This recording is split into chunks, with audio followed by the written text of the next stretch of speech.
Let's talk about the redox action and the acidity of sulfur dioxide. First, let's talk about the oxidizing action of sulfur dioxide. Here, sulfur dioxide as an oxidant tends to reduce itself to form sulfur. You see, it goes from +4 to 0 oxidation state, and while doing so, the other reagent oxidizes itself. As in this case, hydrogen sulfide oxidizes to form sulfur. It goes from -2 to 0 oxidation state. While here, the magnesium oxidizes itself to form from 0 to +1, +2 oxidation state. This happens upon limited sulfur dioxide.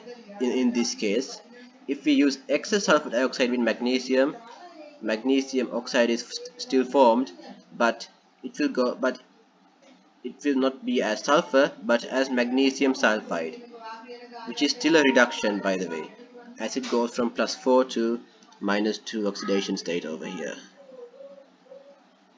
Now let's talk about sulfur dioxide as a reductant.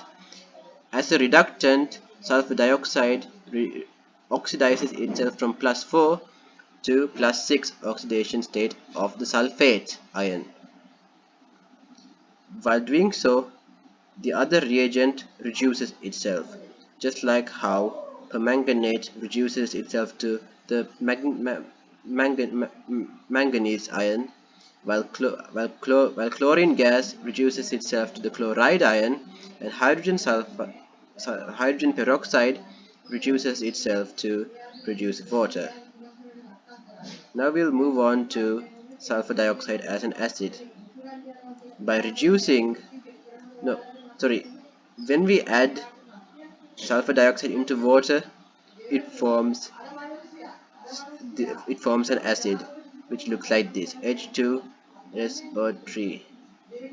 H2SO3, it reversibly decomposes into HSO3 minus while reducing H plus, and HSO3 minus also reversibly dissolves to form SO3 2 minus and H plus. That is to say, sulfur dioxide, it liberates H plus in aqueous medium.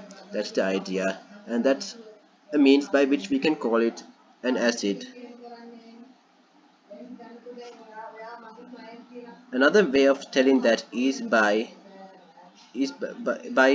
adding sodium hydroxide to sulfur dioxide gas. If we take a base like sodium hydroxide and add it to sulfur dioxide gas, we obtain sodium sulfite and water. It's like a neutralization reaction in which the acid and the base react to form the salt and water. So this is another means by which we can call sulfur dioxide an acid. Another way is when it acts as a reductant, H plus is produced. See all this reductant reduction. See how sulfur dioxide acts as a reductant. In all of these reactions, H plus is produced. Once you do the redox balancing and write the balanced chemical equations, you will always find H plus in the right side of the equation, and this is another basis by which we can take sulfur dioxide as an acid.